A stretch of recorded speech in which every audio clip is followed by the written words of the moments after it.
World Fund for Nature, WWF, says Zambia is ranked 5th globally with the highest deforestation rate.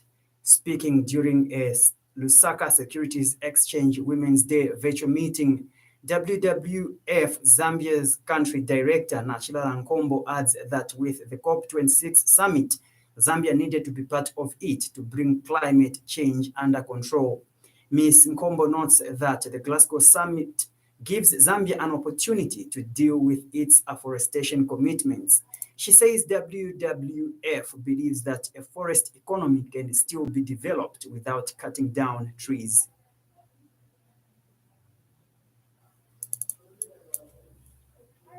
Deforestation in the world. They're number 5. Okay?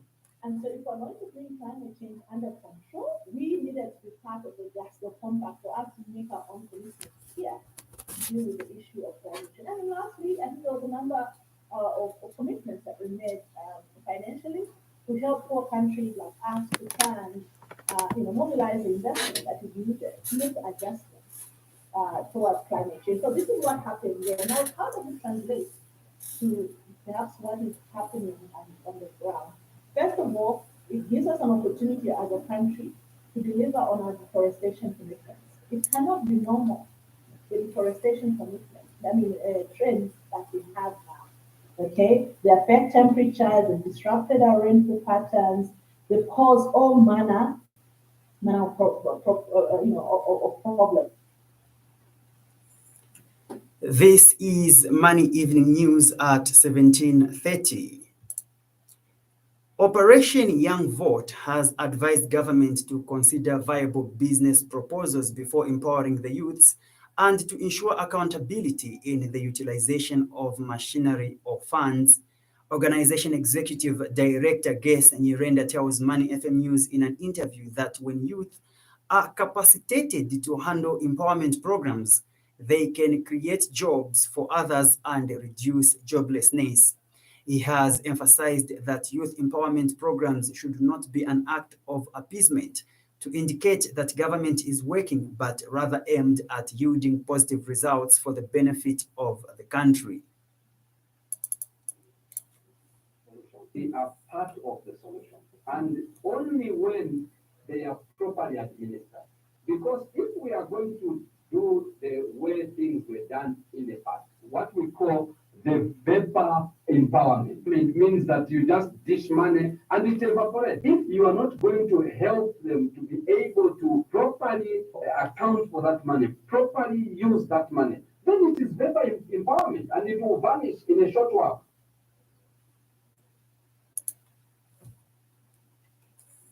Still to come is international and sports news. Stay tuned. Money International News. Money International News.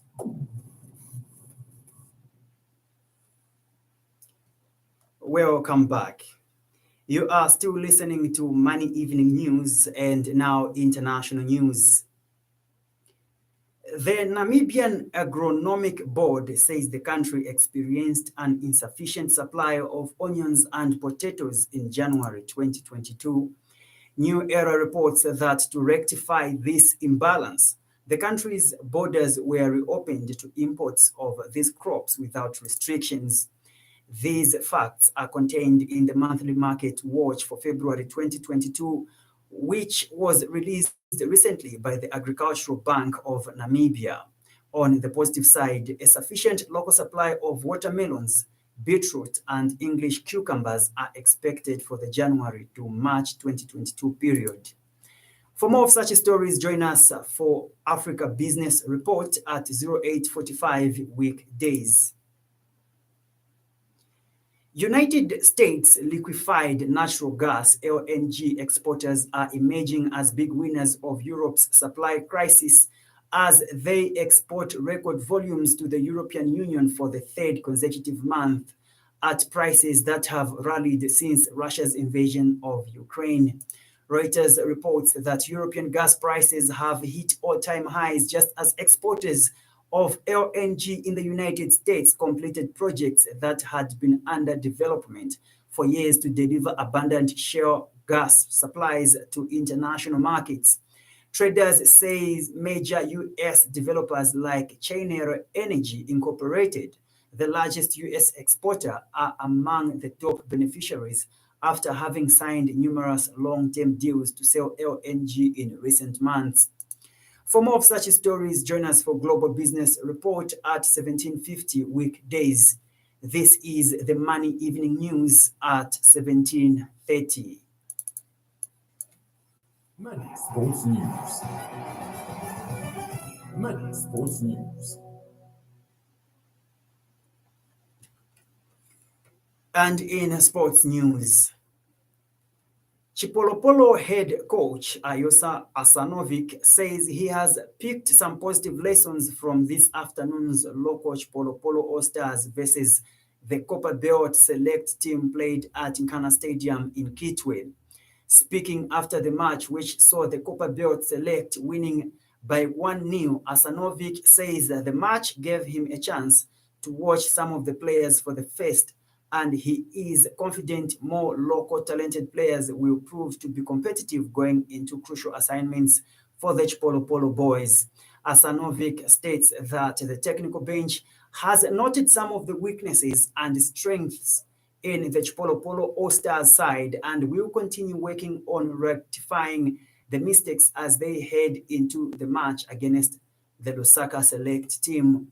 He has called for discipline, hard work, and aggression in both sets of players who featured in the match played this afternoon. The Rwanda national women cricket team will participate in a Six-Nation T20 international cricket tournament slated for Nigeria this month. The New Times reports that the competition, which will take place from March 26th to April 4th, will be played at the Tafawa Balewa Square Cricket Oval in Lagos. According to the head of the Nigeria Cricket Federation, Uyi Akpata, the 6 countries that will vie for the trophy were drawn from West, Central, and East Africa. As we end the news, we look at the headlines once again.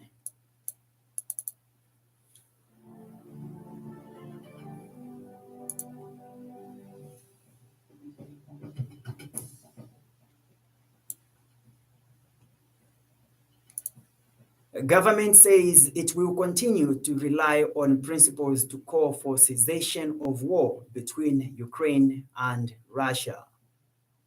This government will continue to rely on the principles that continue to call for the cessation of hostilities around the world.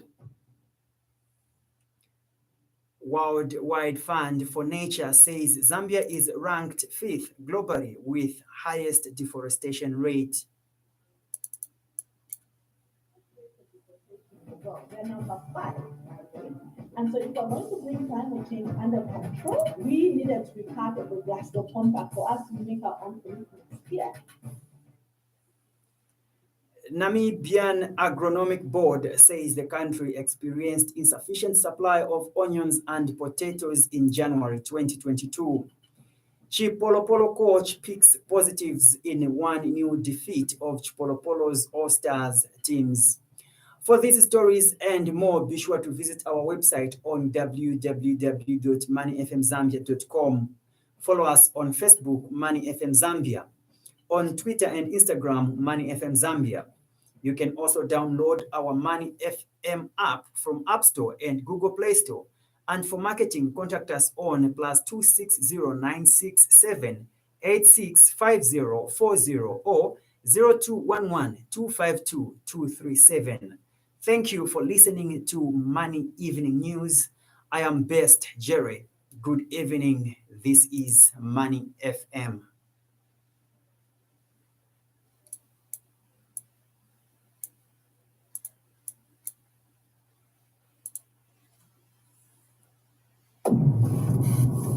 Money Evening News.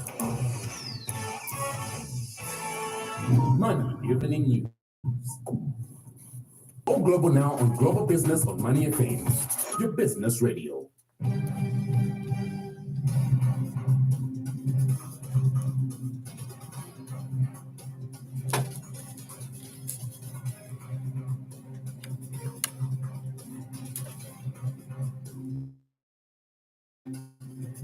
global now on Global Business on Money FM, your business radio.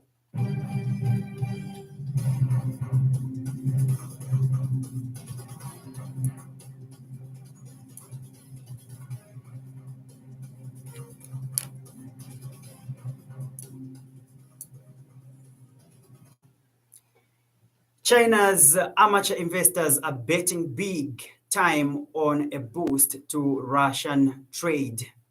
Food crisis grows as spiraling prices spark export bans.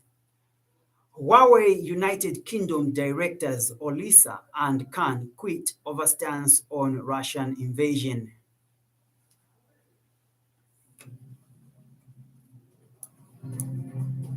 Global Business Report. Get global, go global now on Global Business on Money FM, your business radio.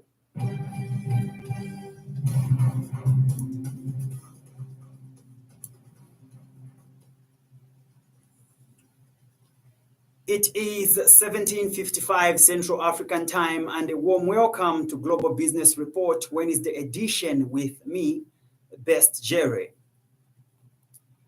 Chinese retail investors are snapping up stocks with even the slightest link to trade with Russia, as they bet on closer economic ties between the two countries following unprecedented Western sanctions on Moscow. CNN reports from shipping firms to port operators, shares of more than a dozen Chinese companies that have trade links with Russia or are close to its borders have soared in the past week, even though some of them have warned investors that their stock is overvalued. Russian assets have become toxic for many Western investors who see no reason to expose themselves to a pariah economy that could be crushed by sanctions. According to CNN, analysts have said that the upside to China-Russia trade will be limited by Beijing's need to protect existing business ties with the West. Tesla chief executive officer Elon Musk is trying to cancel an agreement he made in 2018 with the United States stock market regulator, SEC, that requires some of his tweets to be approved by lawyers before they are posted. France 24 reports a lawyer for the billionaire said in a letter to a New York court that the current dispute is yet another attempt to harass Tesla and silence Mr. Musk. The South Africa-born mogul agreed in 2018 that any tweets capable of moving Tesla's share price will be screened by lawyers as part of a deal that saw him pay $20 million to settle a fraud case. A global food crisis sparked by Russia's invasion of Ukraine has escalated as Indonesia tightens curbs on palm oil exports, adding to a growing list of key producing countries seeking to keep vital food supplies within their borders.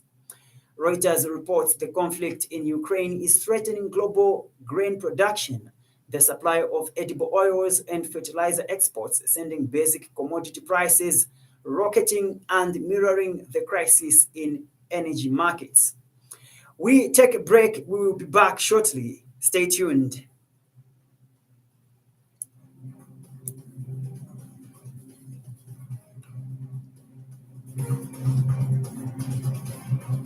Global Business Report.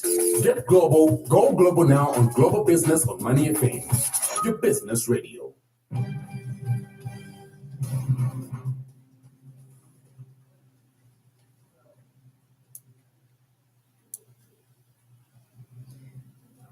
Welcome back. The two British board members of Huawei's United Kingdom subsidiary are to resign over the Chinese telecoms giant's refusal to condemn Russia's invasion of Ukraine. Sky News has learned that Sir Andrew Khan and Sir Ken Olisa notified the company that they intend to step down from their positions as non-executive directors. City sources say the two men had urged Huawei to issue a public statement through its headquarters in Shenzhen, China, to denounce the Putin administration's actions to no avail. Russia will soon be unable to pay its debts, according to a leading credit ratings agency. BBC reports Fitch Ratings downgraded its view of the country's government debt, warning a default is imminent. The move comes amid increasing international sanctions against Russia following its invasion of Ukraine. A credit rating, according to BBC, is intended to help investors understand the level of risk they face in buying a country's debt or bonds. Thank you so much for joining us, and be sure to join us on Thursday for another Global Business Report. This has been Best Jerry. Stay tuned.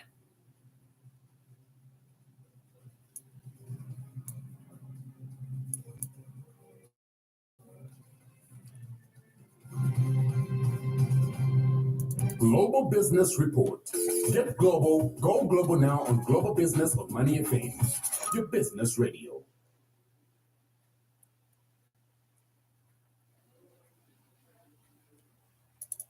This is Money FM. Welcome. A pessimist sees the difficulty in every opportunity. An optimist sees the opportunity in every difficulty. Your business radio, and welcome to it. 93.7 FM. Space is amazing. Oh my God. No, there's money involved here. So yeah. You need to get to where you need to go. Good evening, everyone. Thank you so much for tuning in to listen to our news, for taking your time to listen to some of our stories making headlines. Thank you so much for listening in. Thank you so much for staying online. Thank you, David Banamsonda. Yeah, thank you. Thank you. Favor Moses Mwale. Thank you so much, Mr. Mwale. Thank you. We'll continue keeping up the good work. And Sir Gerard J. Njovu, thank you so much. The best goalkeeper I've ever met. Thank you so much. Thank you so much, everyone, for listening to our Money Evening News. God bless you. Have a blessed evening. Yes, it's me, Bazul. Wow, it's been a while. 2 or 3 years? It's been 3 years plus. Hey, it's nice to see you again. Bazul, please come. And hey, YouTube. Thank you so much for checking in our news. Join us at the same time, 17:30 Central African Time, for the evening news at Money FM Radio's business news, of course. So have a pleasant evening. You can also check on our website, like we have shared on at the concluding part of our news. That is www.moneyfm.com and all other social media sites. We are there. So we'll keep on bringing you our evening news just there live. Thank you so much. God bless you. Have a pleasant evening. Please don't forget to subscribe and leave your comments there. Thank you. Would have been the partners by now. You know, it's not too late. You can also start a business with someone who has the same interest as you. I like that. I will check on myself.